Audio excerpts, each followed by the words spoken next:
Good morning.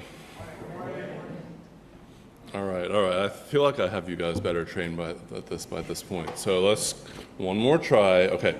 Good morning. Good morning. Oh, see, that's like easily 10 times better. Welcome to this space. As you can all tell by your order of service, my name is David Sparrow. Wait. Sorry, no, David actually reached out to me this morning and let me know he wasn't feeling well, so I have agreed to step in. So my name is Mike Schmitt. I'm the president here at UCR, which, as usual, stands for the Unitarian Universalist Church in Reston. So, all silliness aside, whether you're here with us in the sanctuary this morning or joining us on Zoom as usual, we're glad you're here with us. No matter how old or young you are, wherever you are on your spiritual journey, and however you identify and whomever you love, know that you are perfectly welcome here. In fact, let's go ahead and greet the folks joining us on Zoom. Maggie, when you're ready. Thank you. So, good morning, everyone on Zoom in particular. This community of all ages is a unique and valuable gift. Know that your sounds and movements are welcome here during this worship service, this Sunday and every Sunday. My 2-year-old is not here this week, so the volume will be reduced by a factor of half. But any other 2-year-olds are welcome to make your noise. I already did that part, sorry. So Reverend Aileen is off today, and it is my honor to welcome back guest minister, Reverend Robert Moore. Reverend Rob Moore has served interim ministries in Grand Junction, Colorado, and Port Townsend, Washington. He went to Texas to be part of the original ministry team of a new church startup back in 2004. In addition to these, he has taught junior high and senior high OWL class here at the respective UU congregations, I assume, led a few Wellspring and Soul Matters groups, and participated in various choirs along the way, currently including the Richmond Men's Chorus. He now works at Travelers Insurance, where, in addition to his usual duties, he leads mindfulness sessions with a team of presenters. He also now serves as a spiritual director and has served as the affiliated community minister at Horizon UU Church in Carrollton, Texas, and now also at First UU Richmond. A few announcements this morning. Speaking of Soul Matters, joining a Soul Matters small group is a great way to get to know people better and to explore our monthly themes more deeply. Groups will restart and new groups begin in September. If you're interested, sign up on the page in the East Foyer or use the QR code here, there, or in the e-blast. If you have children between birth and 12th grade, please register them now so that we can best serve your family for the upcoming year's RE program. The registration link is on the table in the East Foyer, and again, that's that one out there, east. The RE bulletin board in the West Foyer, that's behind us, and in the weekly UU Reston Connection email. Finally, choir rehearsals will start back up again this Wednesday, August 5th. So early! If you have ever thought about if you've ever thought about singing in our choir, now is the perfect time to join, as we will begin learning new music together for our upcoming season. There are not auditions, all are welcome. In fact, one thing that people sometimes do is come and audition us. Don't tell Cynthia, wait. No, I'm serious though. If you're not sure at all, please come and maybe sit in a couple, either in or back a few rows, and see if it seems like this kind of thing that's for you. No strings, no pressure. And it's a great experience. I can say, having been in it for over 13 years now continuously. So anyway, come sing with us and bring a friend. If you have any questions, please email our music director, Cynthia Young. And then where was I? Okay. Now, let us center ourselves for worship. Please take some deep, quieting breaths with me. Let us enter our time of worship together as we listen to this morning's prelude.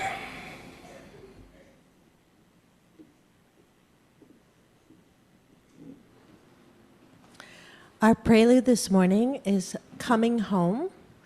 The words are in your order of service. And as this is a new song for us, we're going to listen to Cynthia play it once, and then I'll sing it once, and then we'll all sing it together 2 times through. You may remain seated while we sing.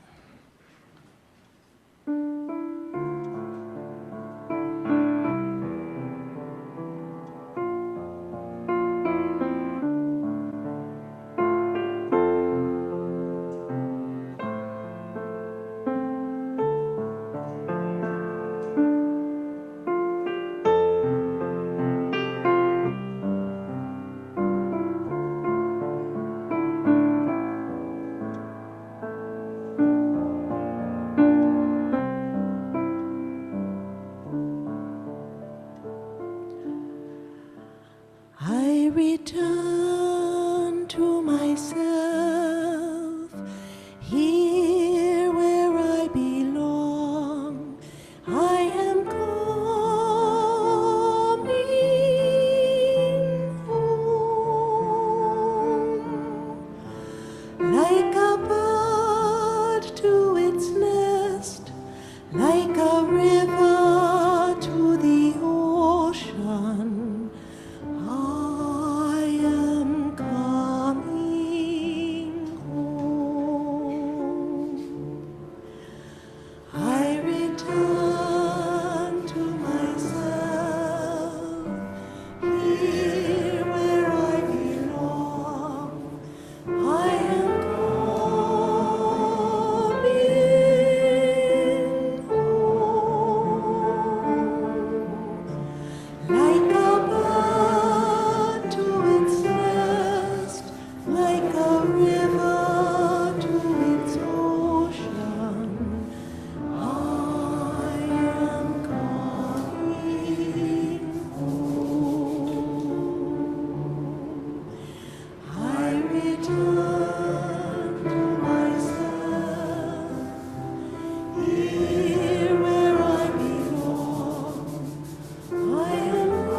Good morning.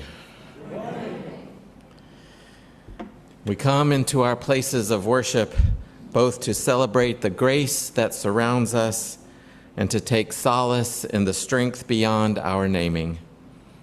We also come yearning to name what is unraveling in the world and to lament the persistent reality of our broken hearts. We come into our sanctuaries because we are footsore from the long and arduous race. We come for worship that is not just a proclamation of good news or the bold sharing of a liberal vision, but a careful attention to all aspects of the human experience, including humble acceptance of the many ways we have collectively fallen short. We come because we crave hope for the journey ahead. Come, let us worship together in grace, in solace, in unraveling, in lament, in humble acceptance, and in hope.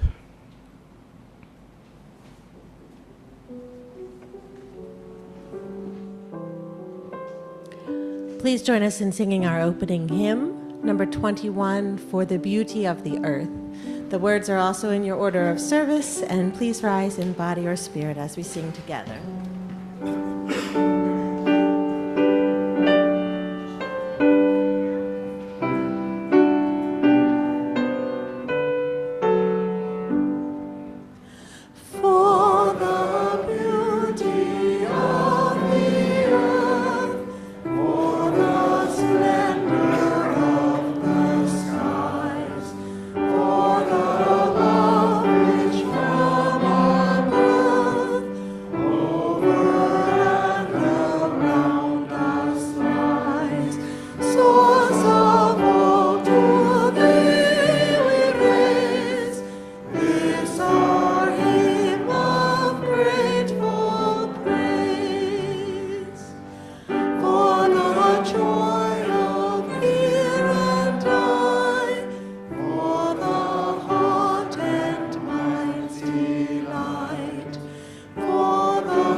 Good morning.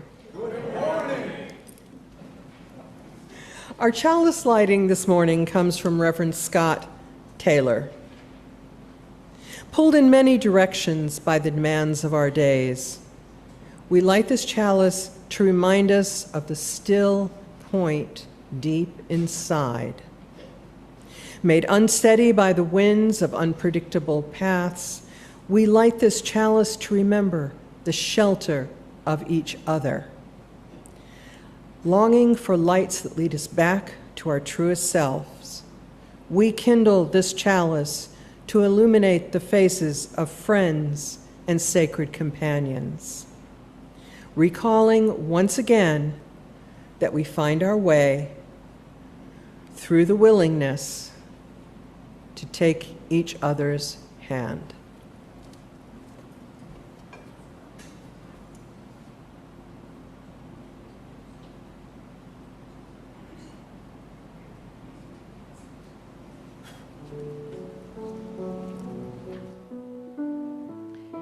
Here at UUCR, we have a tradition of singing our covenant together every week. The words are in your order of service. We will remain seated while we sing. And if this is your first time here with us, we invite you to accept this song as our blessing to you.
Good morning and welcome. If you're feeling young of body or young of spirit, I invite you to come forward since it's now the time for all ages.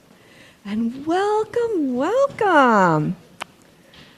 Today, our guest minister is going to be talking about contemplation and spiritual practices. Reverend Rob may have a different definition, but basically, contemplation is focusing on an object, an idea, or turning inward. And spiritual practices are ways to do this. Many of us, when we hear that, may think of sitting quietly and meditating, right? I see one no. So we'll be talking about that. For many years, at times, I would spend months starting almost every day by going for a walk. And I'd focus on my breathing. I might feel the breeze on my skin and let it go. I might notice thoughts coming up and let them go. Sometimes, at the end of the walk, I'd let my mind go back to a question that had been filling my thoughts before the walk. And after resting my mind, I'd be able to look at it differently and maybe come up with better answers.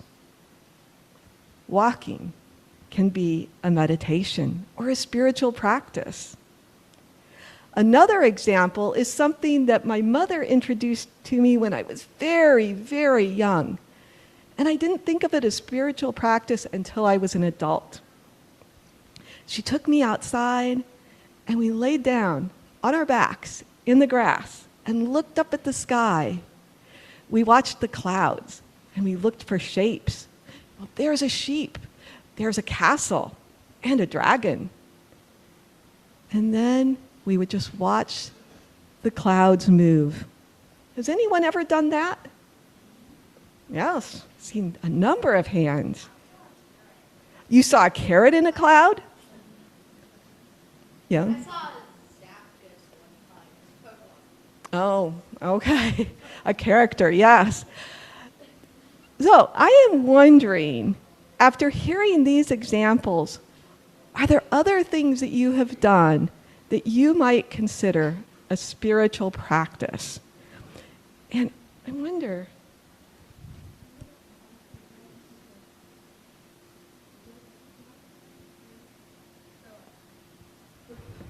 well, we have a mic, and if you raise your hand, you can speak into the mic. Would you like to carry it around? Okay.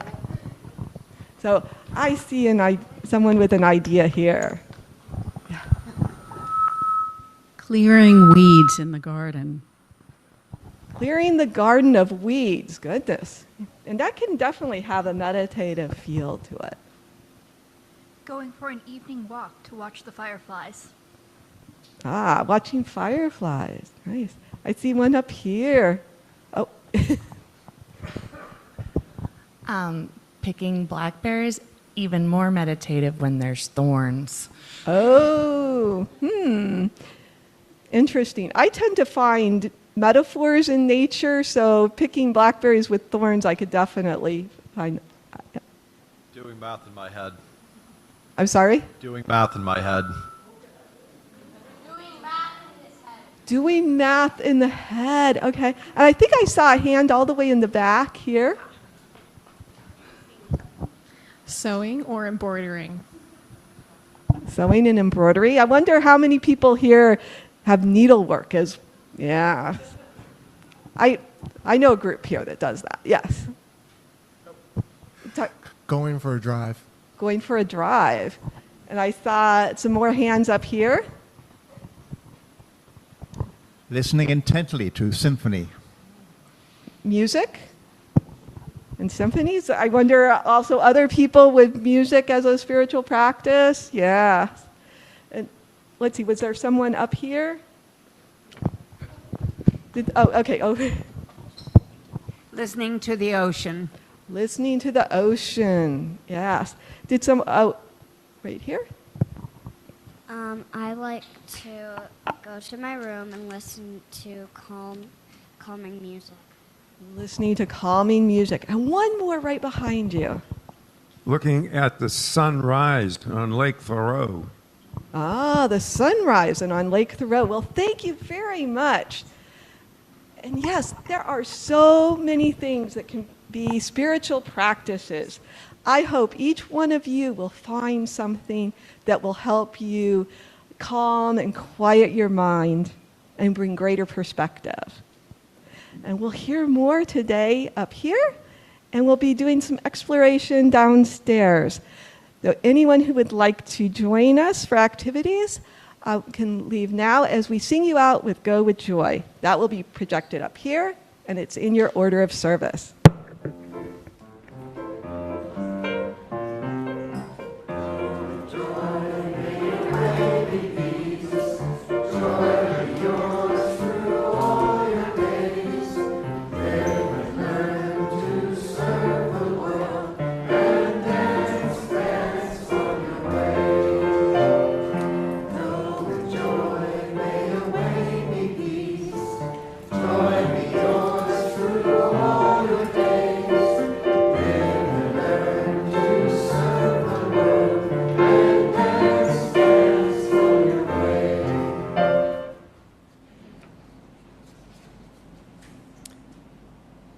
Now is the time in our service where we share our joys and concerns so that no one ever has to hold them alone.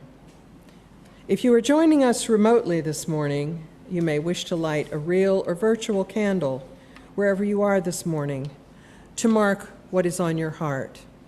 As members of the in-person congregation here at UUCR, place stones in the water on the altar. If those of you at home would like to share what is on your heart today in the congregational chat on the screen, please write to all attendees. And please remember that what you share will be public. Those at home may then read others' joys and concerns shared in the chat. and then enter into your own time of reflection and prayer as we listen to Jennifer play our meditation music.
Let us be one in prayer and meditation.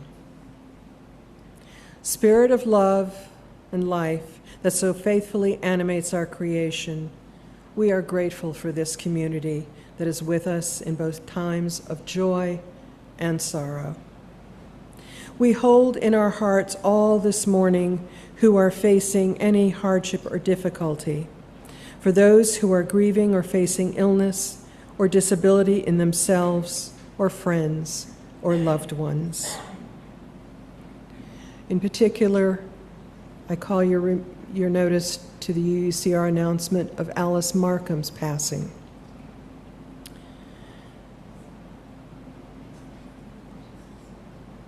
We take this time to remember that people continue to die in Ukraine, Gaza, Sudan, Myanmar, and other areas of conflict and crisis around the world. For them, we light this candle.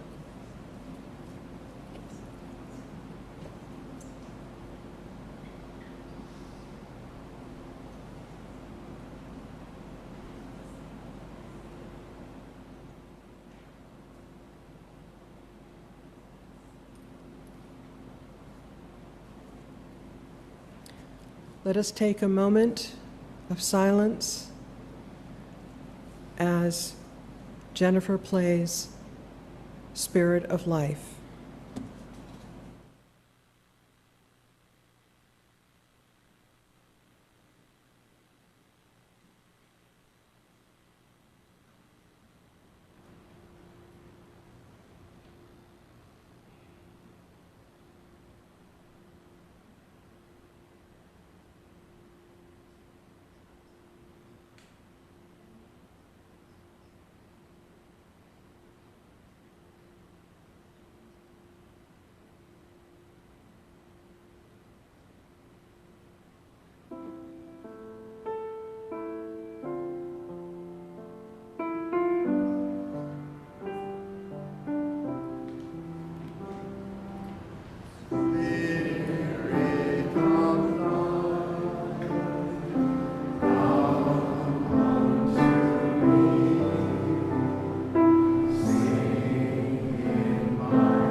Our reading this morning comes to us from Sister Joan Chittister.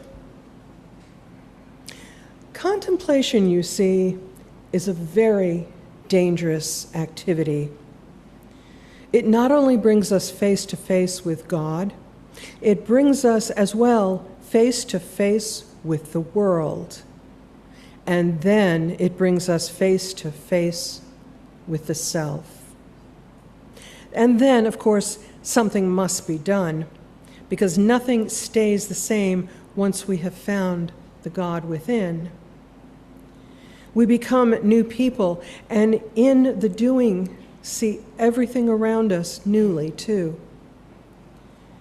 We become connected to everything, to everyone. We carry the whole world in our hearts, the oppression of all peoples, the suffering of our friends, the burdens of our enemies, the raping of the earth, the hunger of the starving, the joyous expectation every laughing child has a right to. Then the zeal for justice consumes us. Then action and prayer are one.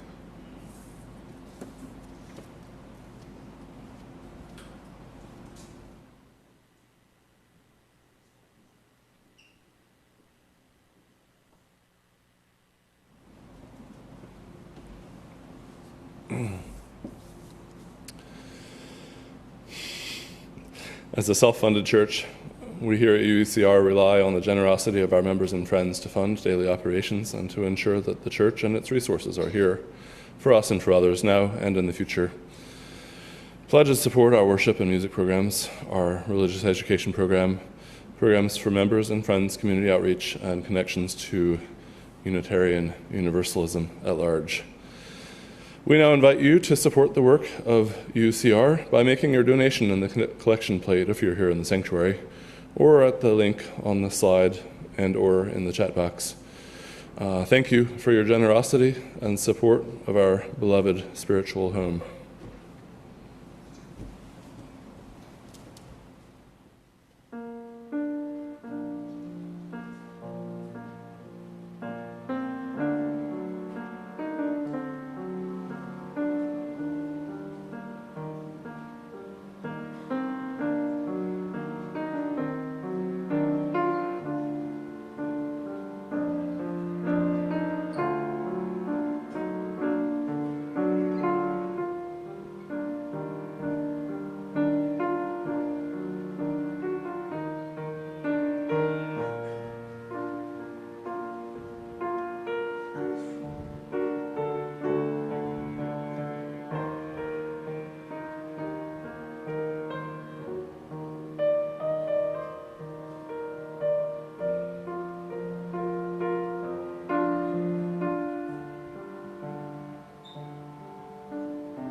Still my soul, calm my roaming mind, give me peace.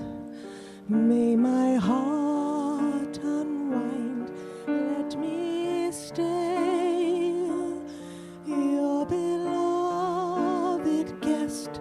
Take my fear, make my worry rest. What I hold, let me give to you, and my strength when my storms strive through, when my thoughts won't let me go. I'll sing to you, oh, still my soul.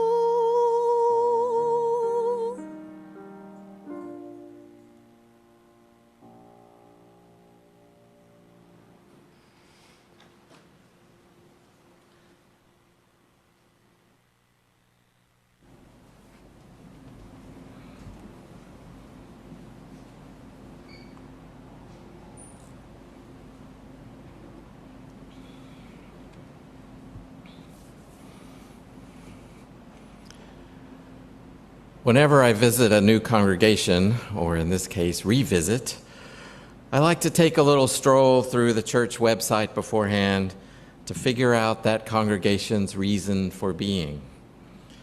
As I poke around your website, I see a lot of what I would call spiritual words: growth, question, discover, connect, justice, service, and love. Many of our UU congregations include these or similar words on their websites and documents, but sometimes there's little follow-through on how to live into some of these words and ideas. We spend so much time working in the community or keeping the church itself going that we often let the spiritual side of life and church suffer. I see my niche in our faith to be a champion for this contemplative part of church. The spiritual life offers a strong foundation so that we might live more fully towards all the words and ideals we espouse towards a loving and enlightened spiritual growth. The spiritual and contemplative path is also long and winding, and we will all need help along the way in order to stay on the path, especially when it gets hard or when life throws us off the path entirely. Today, I invite you to join me on the contemplative path. Along the way, we will come upon a few of its dangers, which hopefully we can help each other through, so that we stay and continue on the path toward connection, service, and love. I see the contemplative path as nothing more than engaging in some sort of spiritual practice or practices with regularity, intention, and depth, in order to see reality as it is. That reality includes you and all those around you. It includes the earth, the lake across the street, the person sitting a few rows back from you on the bus or in church, or the folks in the assisted living facility through the trees over there.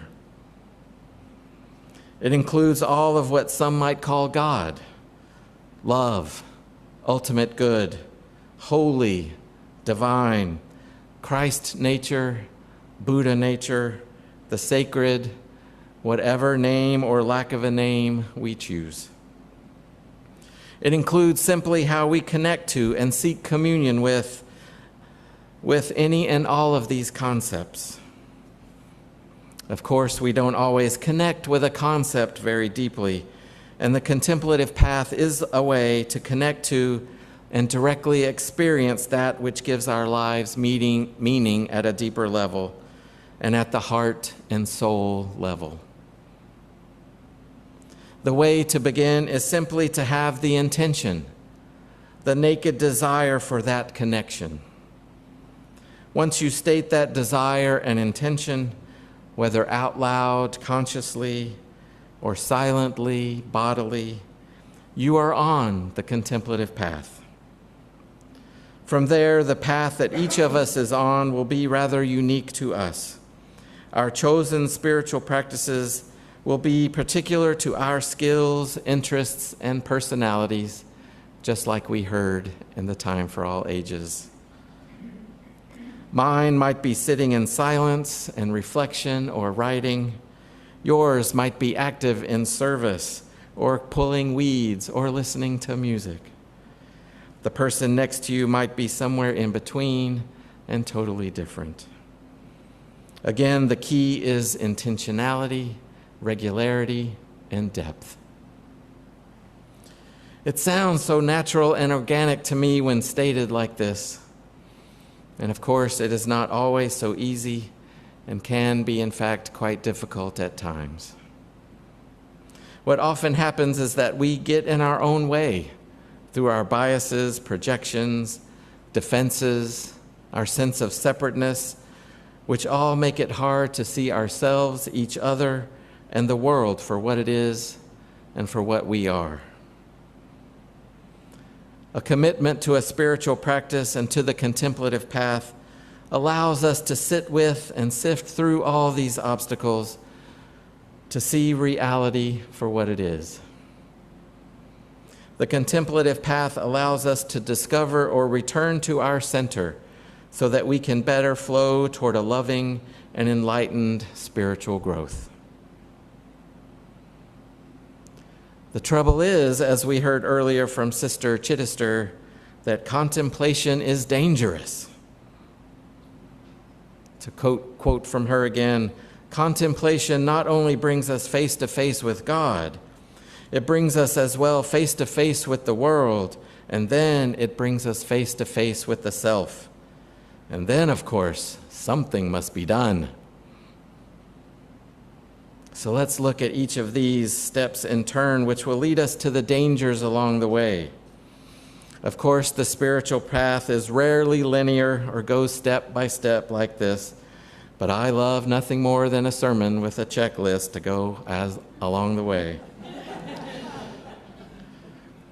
So as we begin or continue in spiritual practice, we soon come face to face with whatever our concept of God may be. If we take simply breathing as an example of a spiritual practice, then following our breath, we perhaps come to realize that we are doing nothing to control that breath. We can consciously breathe slower or faster, deeper or shallower, but the act of breathing itself is out of our control. And this one little realization points us to something outside our conscious sense of self. We can then frame it as a gift from life itself that we do nothing to earn. We can't add to it or take away from it. It is always there for us until we die. And building from there, once we start thinking about breath as gift, we soon get to gratitude about that gift and gratitude about so much more. Thanks or gratitude is one of the most basic types of prayer we can offer ourselves or another. The question then becomes, to whom or to what are we grateful? The concept of life, of God, of mystery can follow naturally from there. And this is just one simple example of how beginning a spiritual practice can bring us face to face with God. As you continue, the experience may become deeper, more involved.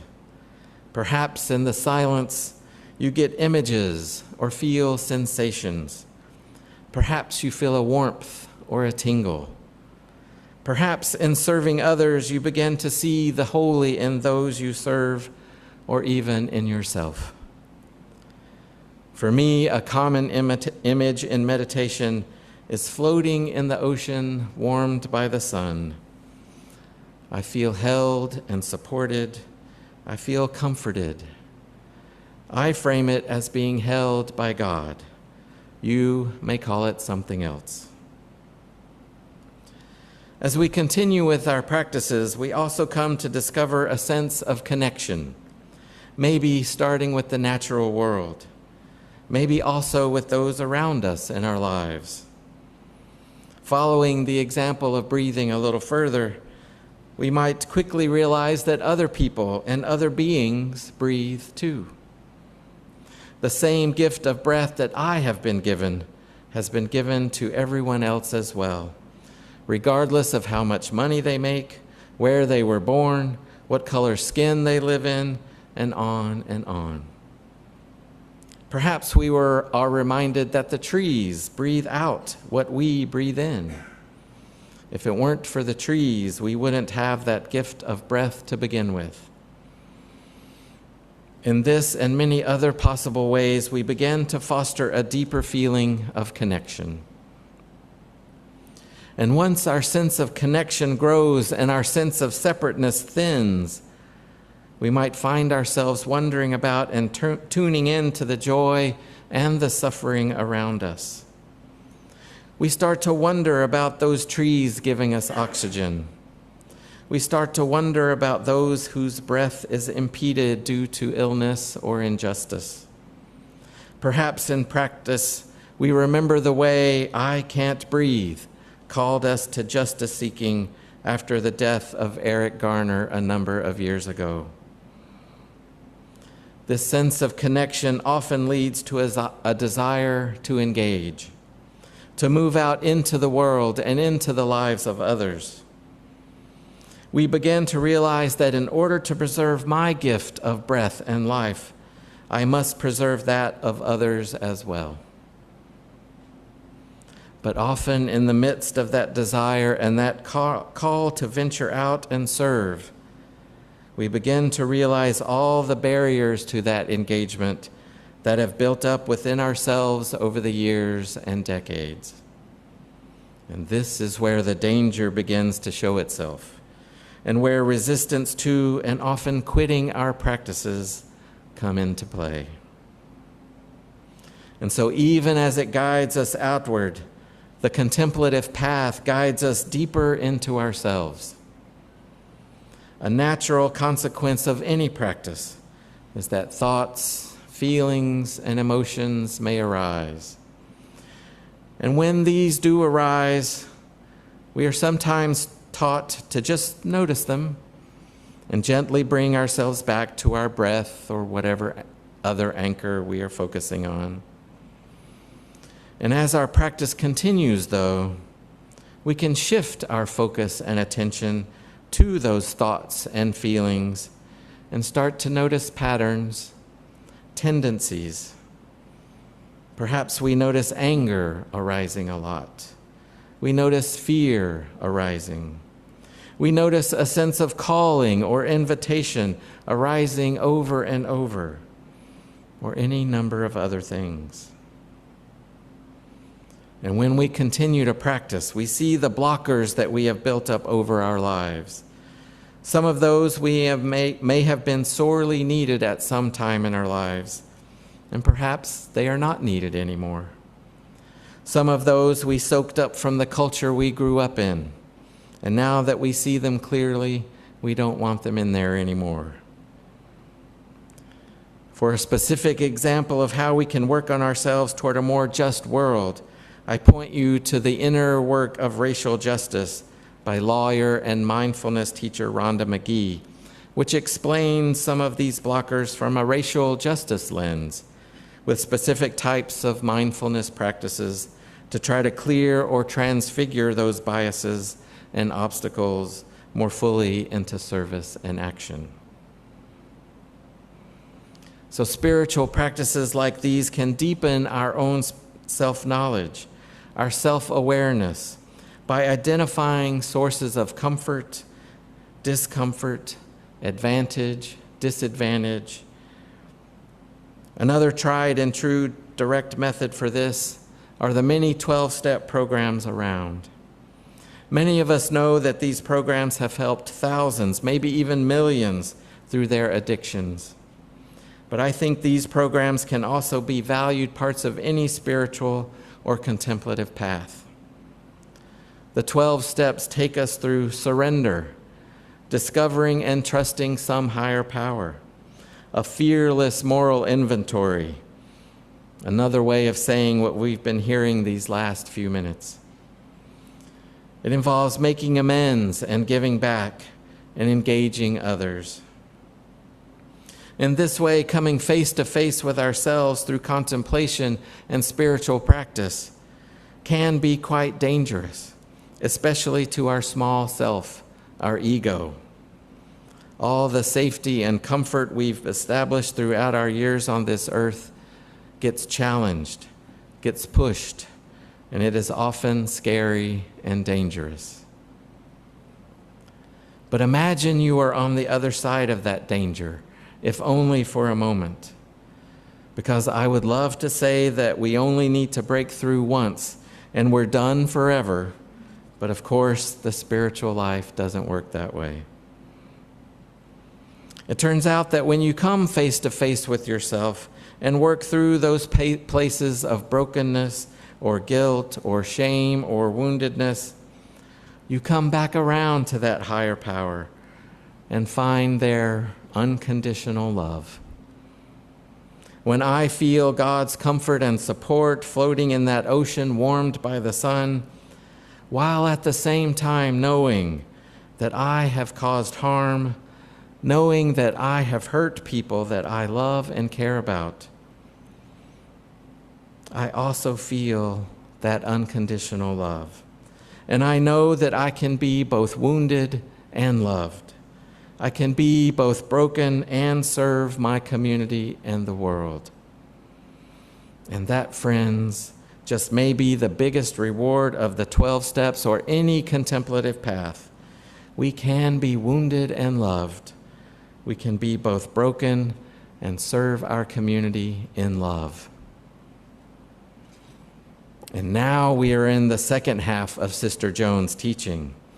We become new people, and in the doing see everything around us newly too. We become connected to everything, to everyone. We carry the whole world in our hearts. Then the zeal for justice consumes us. Then the action and prayer are one. We find ourselves more connected to God, more connected to each other, and more connected to ourselves. This does not happen just once and for all. It is a continuous path to walk. Even after being a new person or new people, the path is sometimes clear and easy, and other times difficult to see and navigate. For example, in the years during and following the pandemic, with so much focus on racial and economic justice brought on by the death of George Floyd and the clear gaps in the levels of service in our healthcare system, I felt a renewed and clear call to serve in some way. What was less clear was what exactly my task, my ministry within it all might be. I have struggled with that question for most of my adult life, always feeling the guilt of not doing enough or seeing what little I was doing as being merely performative. Through it all, I clung to the faith in the process, the faith that the right path would open for me. It took moving to Richmond 4 years ago and finding a local racial healing organization for the path to clear. As soon as I saw their call to join their roster of conversation facilitators, I knew it was the path I was waiting for. And all of a sudden, an opportunity arose to serve that matched my gifts, my passions, and my interests. Through my practices in that moment, I knew my call. I knew my limitations, my strengths, and I remained open to invitation. So when the right one came along, I was ready to step in and say, yes, here I am, take me. However, since the contemplative path and life in general is ever twisting and turning, that particular yes has now 3 years later turned into a no. And yet I don't think that this new no as a failure for me or for them, or that the invitation was wrong or I was wrong for accepting it. My inner critic voice does still pop up now and again to whisper those very claims in my ear, and then plays the same broken record of, am I doing enough? Am I doing the right thing? But through my attention and intention to the contemplative path, my inner advocate also pops up and stops that broken record to say, now wait a minute. Just as through your practices you came to that yes, those same practices are now leading you to no. Why doubt that? My particular personality that involves hyper-responsibility and more than a little bit of perfectionism tends to keep that inner critic pretty close. But staying on the contemplative path with faith and surrender keeps the inner advocate just as close. So I am more and more able to listen to that advocate much more and much more often than I do the inner critic. The yes that I am called to these days involves more writing, more preaching, more spiritual direction, more rites of passage, and more singing. I also know that this current yes will most probably change and evolve as well over the years. Staying on the contemplative path helps me to discern and to grow and mature into all the transformations along the way. And that same path is open to you right now. Wherever you are on the path of spiritual practice and contemplation, just thinking about beginning, ready to begin, to jump in, a long-time prayer or meditator, engaging in contemplative service, a dabbler here and there, and everywhere else on the spectrum, you can start or renew a commitment to the journey and to discover and deepen your center. And when you run into danger, into those places where you are broken or wounded, where you have guilt or shame, know that you are not alone. Look around this congregation for ways to connect, either in the service of voting or immigrant or ice out vigils, or in the spiritual practices of insight meditation, yoga, or last night's Lunasa, ritual and celebration, or in the fellowship and practice of Soul Matters groups and your many social fellowship groups. And if you don't know where to begin, there are spiritual directors out there like me who would love to walk with you on your journey to help you to find that beginning spot or the next step on your journey, or to be a companion along that journey, to illuminate your path when it gets murky, and to celebrate with you when the path becomes clear. Please come talk to me after the service if you are interested in that. The contemplative path is not for the faint of heart. It can be a comfort and a foundation, but it can also be dangerous when the invitation comes and we are not ready. When fear arises and we are stuck. When anger arises and we resist. Once you are on the path, though, a loving and enlightened spiritual growth begins to emerge more and more. And fear, anger, and all the excuses appear less and less. I hope you join me in contemplation in everyday life so that we can all be anchored within our center and sent forth in confidence that action and prayer are one, and we can be of use in both our woundedness and in our desire and power to serve and to love. So may it be, and amen.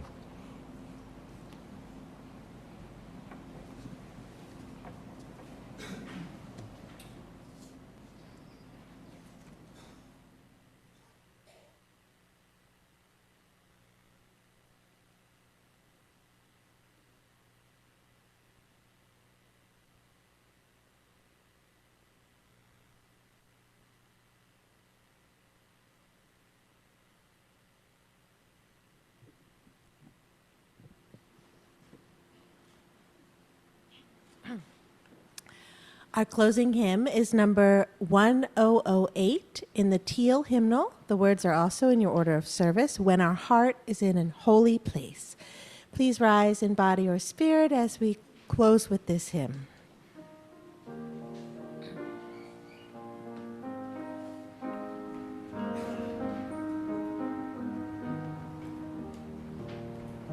When our heart is in a holy place, when our heart is in a holy place, we are blessed with love and amazing grace. When our heart is in a holy place.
and we feel the power of each other's faith, and our heart is in a holy place. When our heart is in a holy place, when our heart is in a holy place, we are blessed with love and amazing grace. When our heart is in a holy place, when our heart is in a holy place.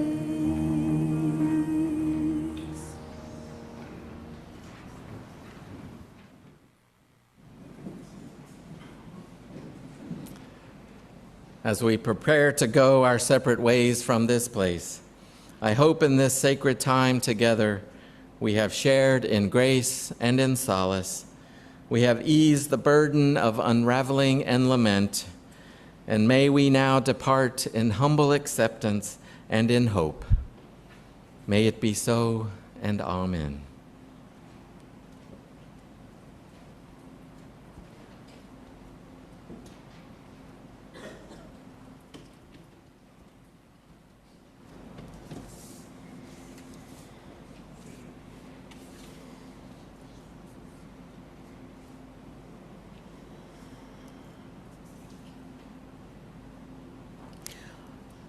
The words for extinguishing our chalice come from Irene Glass, connected by points of brightness.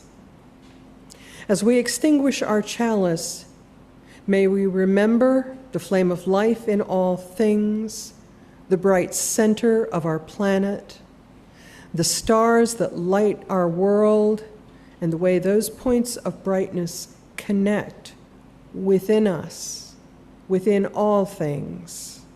May we carry that light, may we share it freely, may we find it everywhere.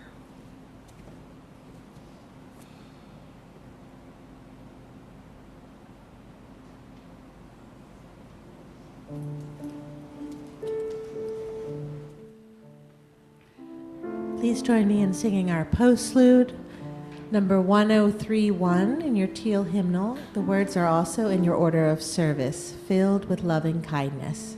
We will remain seated while we sing.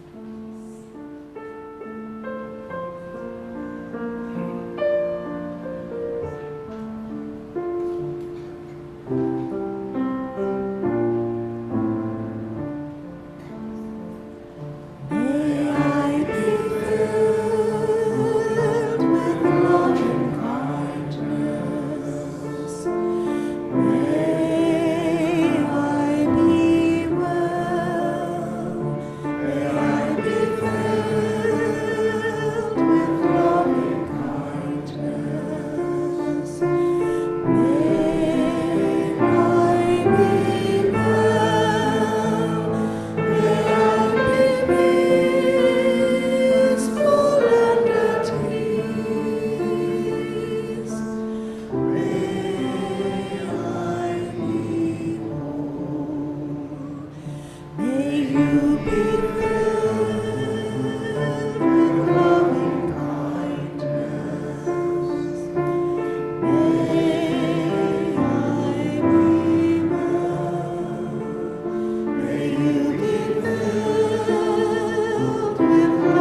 Go in peace, and please join us for coffee and conversation in the East Foyer. Thank you.